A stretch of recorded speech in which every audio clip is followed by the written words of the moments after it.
Hello friends. Current affair के अगले practice set में हम आपका फिर से स्वागत करते हैं। आज हम फिर से जितने भी कॉम्पिटिटिव एग्जाम है, UPSC, BPSC, SSC, ALP, RRB, NTPC, group D, banking exam, सबके लिए यूजफुल करंट अफेयर लेके आएंगे। सिर्फ सवाल जवाब नहीं मिलेगा यहाँ पे, सवाल जवाब के साथ उसके बारे में पूरी तरह से डिस्क्राइब करने के लिए हम यहाँ पे आए हैं आपके साथ एसएस एग्जाम गुरु पे। तो चलिए देर ना करते हैं, शुरुआत करते हैं पहले सवाल की ओर। हाल ही में भारत का पहला रसद, जलमार्ग और संचार स्कूल कहाँ लॉन्च किया गया है? तो मैं आपको बता दूं कि रसद, जलमार्ग और संचार स्कूल, जिसको state institute of public administration and rural development, जिसको SIPARD सिपार्ड कहा जाता है, उसके तहत स्थापित किया गया है। और इसकी अधिकृत जो उद्घाटन बोलते हैं, लॉन्च बोलते हैं, ये त्रिपुरा की राजधानी अगरतला में किया गया है।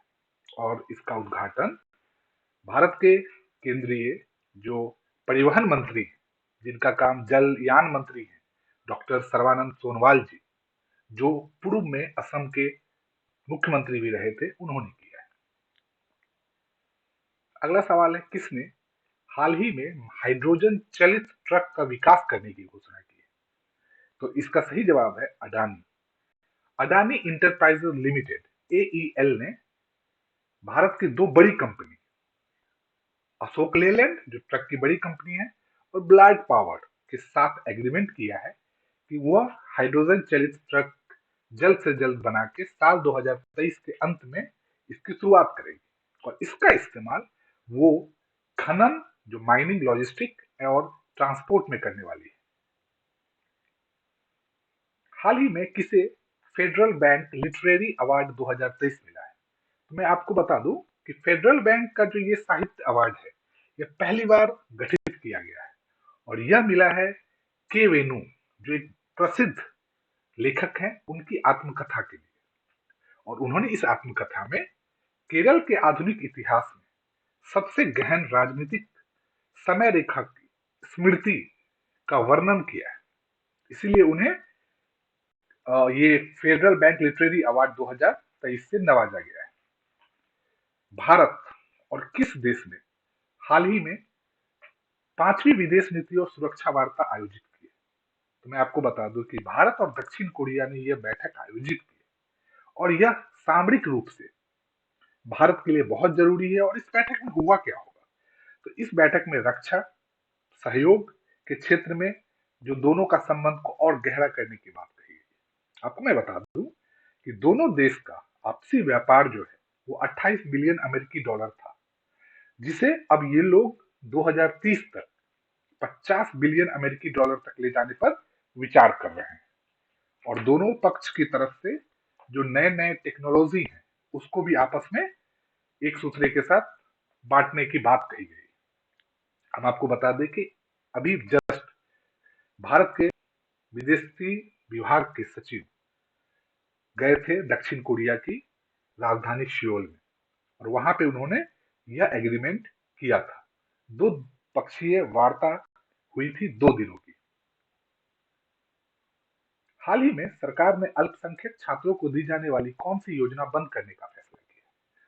तो अल्पसंख्यक छात्रों को दी जाने वाली पढ़ो प्रदेश योजना, जिस योजना में बंद करने की कोशिश की गई है, बंद करने का फैसला किया गया है, इस योजना में अल्पसंख्यक छात्रों को विदेश में पढ़ने के लिए जो लोन मिलता था, उस पे सब्सिडी मिलती थी, जिसे केंद्र सरकार ने बंद करने का फैसला किया है। किसने हाल ही में मलेशिया ओपन 2023 का पुरुष एकल खिताब जीता है? और जिन्होंने जीता है, मैं आपको हिंट के साथ ये बता रहा हूं, वो ओलंपिक चैंपियन भी रहे हैं, साथ ही में वर्ल्ड नंबर 1 खिलाड़ी रहे। और उन्होंने ये इवेंट डेनमार्क में जीता है, सॉरी डेनमार्क के हैं, विक्टर एक्सेल्सन, जिन्होंने यह मलेशिया ओपन 2023 जीता है। और उन्होंने अभी तक 8वीं बार खिताब अपने नाम की है, और मलेशिया ओपन उन्होंने 2 बार जीता है। हाल ही में IMD ने कब तक देश को डॉपलर वेदर रडार से कवर करने की घोषणा की? तो 2025 तक भारतीय मौसम जो विभाग है, उन्होंने पूरे देश को जिस सैटेलाइट से रडार से वेदर के बारे में सटीक जानकारी मिलती है, जिससे कि प्राकृतिक आपदाओं में होने वाली मौत को कम किया जा सके, इसके लिए उन्होंने 2025 तक पूरे देश में यह सुविधा उपलब्ध करवाने की बात कही। भारत में सबसे ज्यादा ऑनलाइन गेम खेलने वाला राज्य कौन सा बना है? बहुत ही इंटरेस्टिंग। तो यह सबसे ज्यादा ऑनलाइन गेम खेलने वाला राज्य बना है उत्तर प्रदेश, दूसरा है महाराष्ट्र, तीसरा है राजस्थान और चौथे में आता है बिहार। और अब आप सोच रहे होंगे कि क्या ये पबजी गेम के बारे में बात हो रही है? जी नहीं, सबसे ज्यादा गेम खेले जाने वाला गेम लूडो है, साथ ही में पोकर भी है, सांप सीढ़ी का खेल है। तो ये जो ऑनलाइन गेम है, ये सबसे ज्यादा उत्तर प्रदेश में खेला जा रहा है, और उत्तर प्रदेश में भी सबसे ज्यादा लखनऊ में।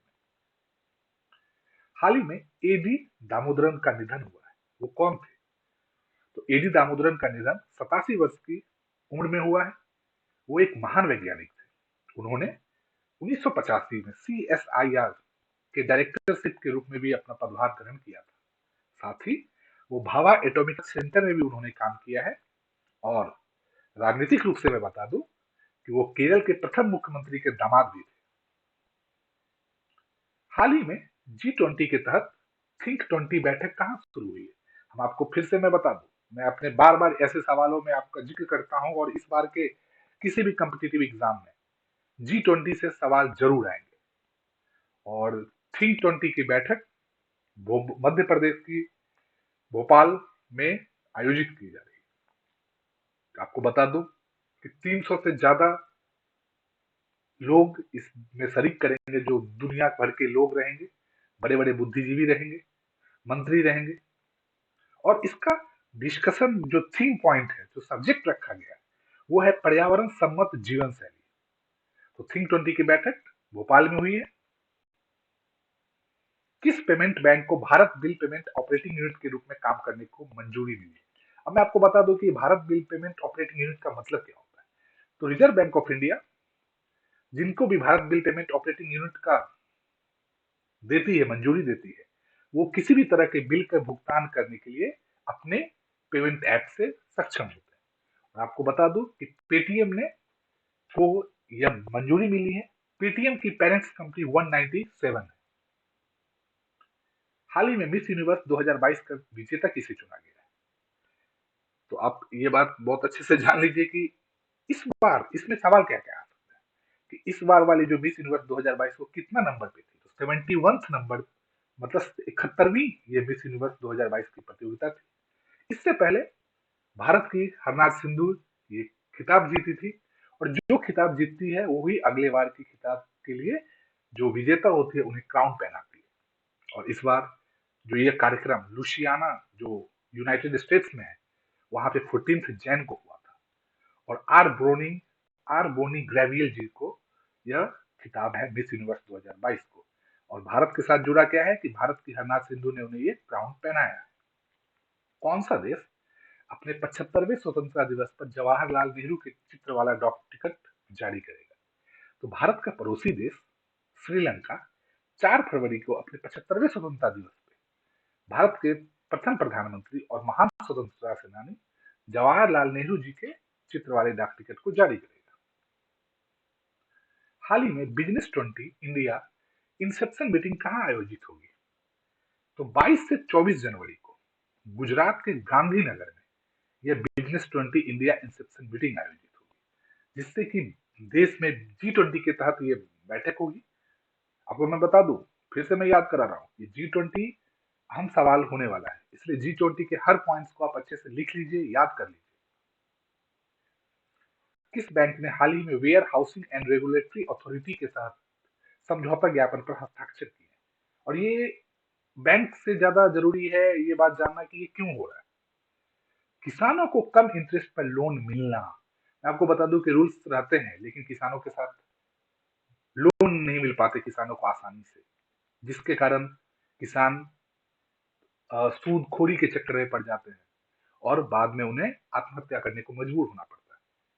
तो इसके लिए एसबीआई ने, स्टेट बैंक ऑफ इंडिया ने warehousing and regulatory authority के साथ एग्रीमेंट किया है, जिससे कि किसानों को कम इंटरेस्ट पे लोन मिल सके।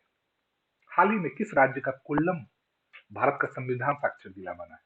ये सवाल कोल्लम जिनको भी पता होगा, आपको पता होगा कि केरल में कोल्लम है, लेकिन ये सिर्फ संविधान साक्षर जिला का मतलब क्या है कि 10 वर्ष से उम्र से ज्यादा बड़े लोग, जो 10 वर्ष जिनकी मिनिमम आयु है, उनसे ऊपर के लोग, उम्र आयु के लोग, संविधान का हर एक विधिक अधिकार जिन्हें पता चल जाए, उन्हें संविधान साक्षर बोला जाता है।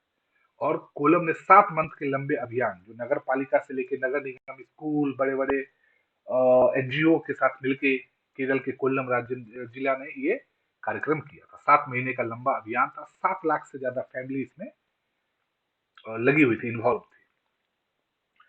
संयुक्त अभ्यास वरुण हाल ही में भारत और किस देश के बीच शुरू हुआ है?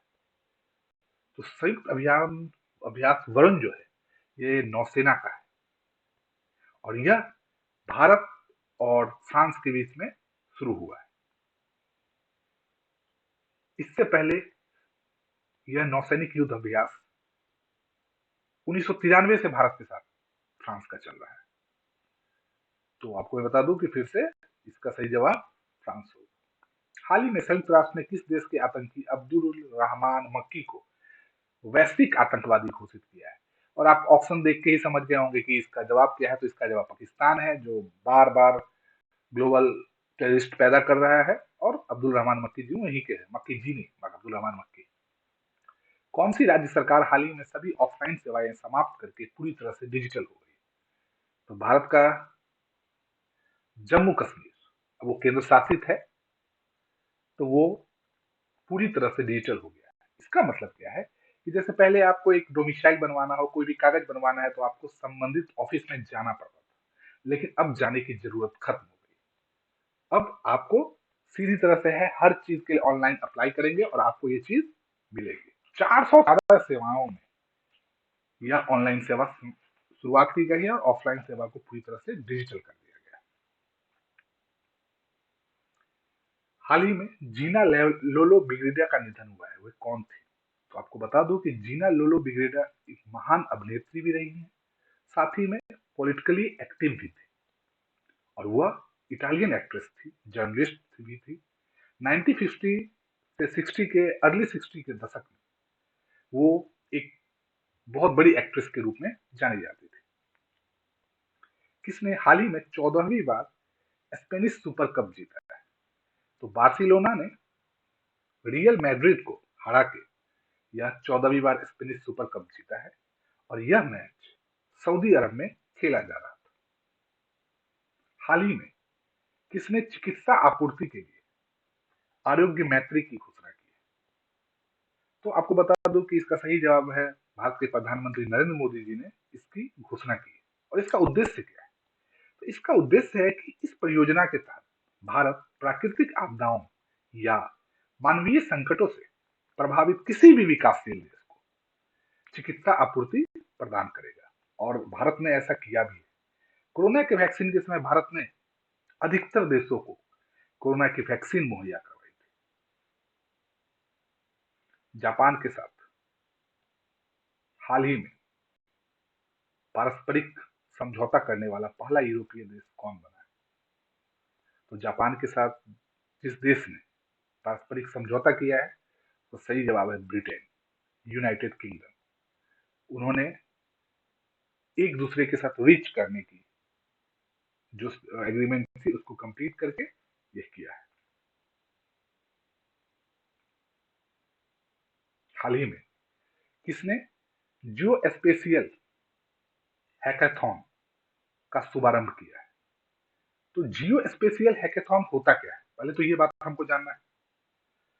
तो हैकाथॉन क्या है? आपने अभी बहुत ही चीजों में ये देखा होगा कि हैकाथॉन मैराथन जैसे होता है, तो वैसे ही अब बच्चों के लिए, नए नए युवाओं के लिए जियो स्पेशियल हैकाथॉन की कोशिश की गई थी, और डॉक्टर जितेंद्र सिंह जो एमएस है, उन्होंने ही जियो स्पेशियल हैकाथॉन का शुभारंभ किया था।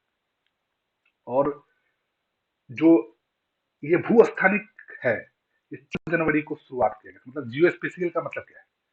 भू स्थानिक। और ये इसका मुख्य उद्देश्य क्या है? तो इसका मुख्य उद्देश्य नए नए स्टार्टअप जो भारत में नए नए स्टार्टअप आएंगे उसके लिए यह काम करेगा। और एक दूसरे जो जैसे गवर्नमेंट ऑर्गेनाइजेशन है, जैसे कि प्राइवेट ऑर्गेनाइजेशन, ये दोनों आपस में एक एग्रीमेंट करे, तो इसके लिए ये एक वर्कशॉप की तरह होता है। हैकाथन कोई भी क्या है, एक वर्कशॉप की तरह होता है। और ये 10 मार्च 2023 को इसका समाप्ति होगी और फिर इसके विजेता घोषित किए जाएंगे। तो यही जियो स्पेशियल हैकेथॉन। और MOS minister doctor Jitendra Singh जो जम्मू कश्मीर से आते हैं, उन्होंने इसकी शुभारंभ किया है उन्होंने। तो इसी तरह सवाल जवाब और उसके वर्णन के लिए, फुली डिस्क्रिप्शन के लिए आप हमारे साथ जुड़े रहिए। बहुत बहुत धन्यवाद।